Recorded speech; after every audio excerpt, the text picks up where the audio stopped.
Minasan, konnichiwa, welcome back. Hi everyone. I'm filming another video for my upcoming study abroad to Japan. Quick summary for those of you who haven't watched the previous videos. My name's Sharon and I'm currently studying in North Carolina, but soon enough I'll be going on a 4-month trip to Nagasaki, Japan. For this video, I wanted to focus on something I haven't been asked a lot, but I'm sure a lot of people are curious about. How does a native English speaker like me go from fluent, constant English to transitioning to 4 months in a country that doesn't really speak English too much? So what I want to focus on for this video is how am I learning to speak Japanese in such a short time period? So to best show you guys how I've been learning Japanese, how I've been working on a different language, I brought all my materials out here. I'm just going to go through them one by one and tell you how I've been using it, how it's worked for me, and things like that. So maybe when you go abroad or if you ever get interested in learning a different language, you can learn from my mistakes and get somewhere maybe a little quicker than I did. On a side note, I would like to say that while I'm specifically talking about going from English to Japanese, the way I chose to learn the language, it's completely transferable. You can use this method to learn just about any language you want. And as a matter of fact, with other languages, there are even more resources than I have that you can use. So it may actually be easier to learn another language. So I think the biggest part about learning a different language is using it as much as possible. Vocabulary and sentence structure as well. So while I'm walking around, I'll look at different objects. Do I know the Japanese word for that object? If I don't, is it worth me looking up? Will I be using that word? So like room would probably be a good word to use. Toilet would probably be a good word to know. Things like that. When I'm talking to people, if they say, common phrases like, "Hi, how are you?" I'll answer back in English, but in my head, I'll answer in Japanese. It helps me practice, it helps me put those phrases together, and then I learn it better. And if I'm responding in my head in a different language, you get more used to thinking in a different language. The whole thing just ties together. So, to some, use it as much as possible all the time. I'm constantly thinking about it. It's really the only way to become familiar with the language. The first thing I recommend learning when you start learning Japanese is to learn the hiragana and the katakana. So for those of you who don't know what that is, it's the written language. It's very similar to our alphabet, but instead of individual letters, the Japanese alphabet exists in the form of syllables. It's called a syllabary. So I recommend starting there. You can get pretty far along with the spoken language, but it will only take you so far. If you take the time at the beginning to learn the hiragana and the katakana, it will get you so much farther in your Japanese. A lot of the Japanese materials I have further on in the book or CD or whatever it is, it will be solely in hiragana and katakana. So most materials do expect you to know these two syllabaries. They're not too hard. They do take time, but there are lots of resources out there that can help you learn them. One of which I have is a gift from my parents, Japanese Hiragana and Katakana for Beginners. There are lots of little mnemonics inside the book that you can use to learn the different characters. I thought it was pretty helpful. I didn't use their mnemonic for everything, but I did use a lot of them. They're cute and they're memorable. It also comes with this CD. You can print out flashcards from it. It's got practices on it, so it comes in handy. So start at the hiragana and the katakana. Yes, it will take time. If you're not really a book person, there are apps for your phone that you can use. I use one. But one word of warning, drawing the character with your thumb is very different than drawing the character on paper. And I sadly found that out. I've been doing it for so long on my phone that when I tried to actually write it on paper, I struggled.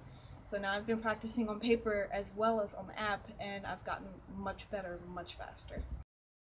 So for actually learning the language itself, I have multiple resources that I use in rotation, so if I'm not learning one thing at a time, I'm getting multiple lessons from multiple perspectives, and I'm moving along quicker, I like to think. So one of the things I use most consistently is actually a video series online on YouTube. So shout out to Learn Japanese for being an awesome video series. I'll link it below if anyone's interested. It's like 178 videos. They're not all extremely pertinent. Like, you can skip around a little bit. You don't have to go quite in order, but it's a great video series. It's gotten me a great start in my Japanese. I can walk around and actually kind of start thinking sentences in my head, so that's really worked for me. The video series is great. He really knows what he's talking about, and he makes it very simple for complete beginners to learn. So kudos on that video series. I recommend going and watching it if you're really interested. I'm not going to try and teach you that much Japanese. It's not my forte, but he can definitely do it. One of the other resources I have was also a gift. It's this book, Basic Japanese. What I love about this book is that it delivers the lessons in a very straightforward manner. Maybe it's not quite as relatable as some of the resources I have, but all in all, the lessons are small enough that I can get through it without too much of a headache. It's a pretty good book. The font is very legible, which I find is very important with Japanese resources. So I can get through that. I work through that a little bit at a time every few days. The only part I don't like about it is the layout of the lessons is slightly frustrating. I feel like it's not as immediately applicable as some things, but I do work through it. It does help. It's a great vocabulary builder. All in all, it's a pretty good resource. I recommend it. One of the biggest, most expensive resources I have for learning Japanese is this box set, Living Language Japanese, and it's the complete series. So this is a pretty expensive buy. I got it for my birthday, but I don't know that I would recommend it if you're not, say, going abroad, or if you're not seriously committed to learning the language. It's helpful, but it's a little bit dry. Like, you kind of have to force yourself through it a little bit. The layout's not as immediately applicable as I would like, but over time it does help. Two of my favorite bits in this are the writing book that it comes with. It teaches you not only the hiragana and katakana, which between the two I would recommend my other book, but this also teaches you a lot of the nuances of the written language, a lot of the in-between, some like the little grammatical things that exist in Japanese that do not exist in English, noun modifiers and things like that.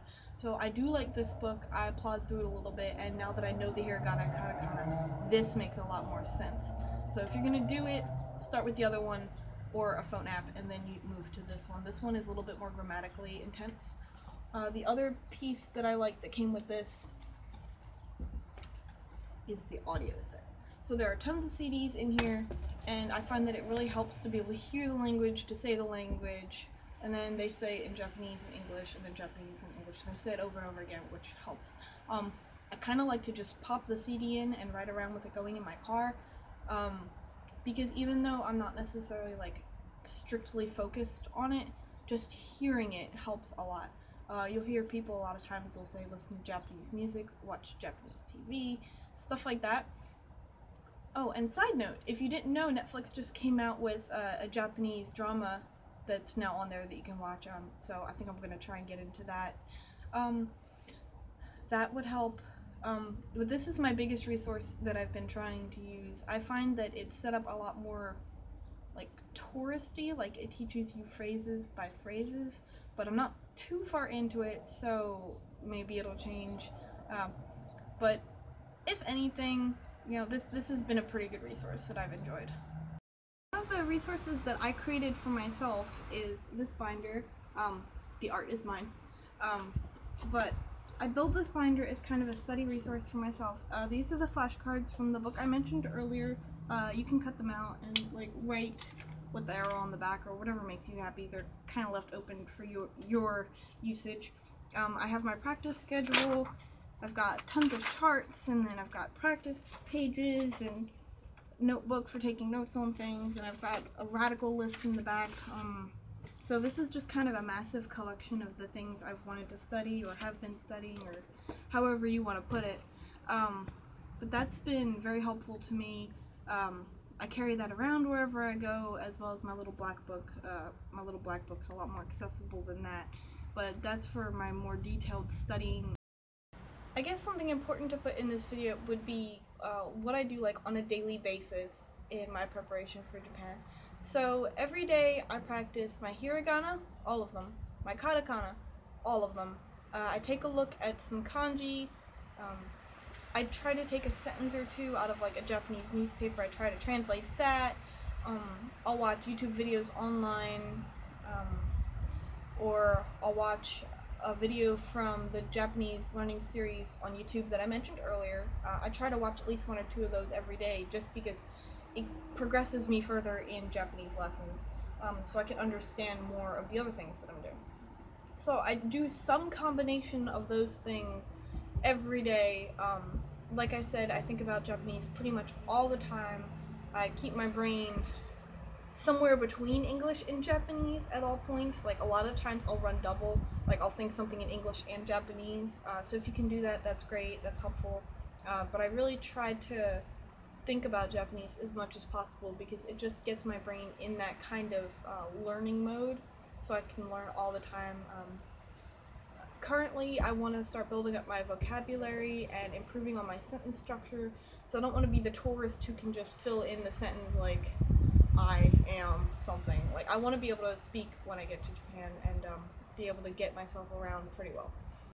Another thing I want to add to my list of resources is a speaking partner. And I don't know that I could say that I have one because I don't, but from what I hear, it's very key to progressing the language. One of my sorority sisters has a friend who is fluent in Japanese, who I've just started talking to, and I think it might help. It was great feedback to hear that he thought my pronunciation was good, that I have a pretty decent idea of grammatical structure for sentences. So the feedback, I guess is what I'm trying to say, was really helpful to me. So I'm hoping I'm going to be able to talk to him more. Maybe at some point, like a pen pal on an app on my phone. I know those exist. That might be pretty helpful. But all in all, I think I've got a great collection of resources. I hope you can learn a little bit from what I had to share with you. If you have any questions, drop them in the comments below. I'd love to hear what you have to say. Let me know what you think of my video series. If you have topics you want me to cover, just drop them all down below. I'd love to read them. I love to hear from you guys. And if not, subscribe, like, fave, support, and I'll see you guys next time. Bye!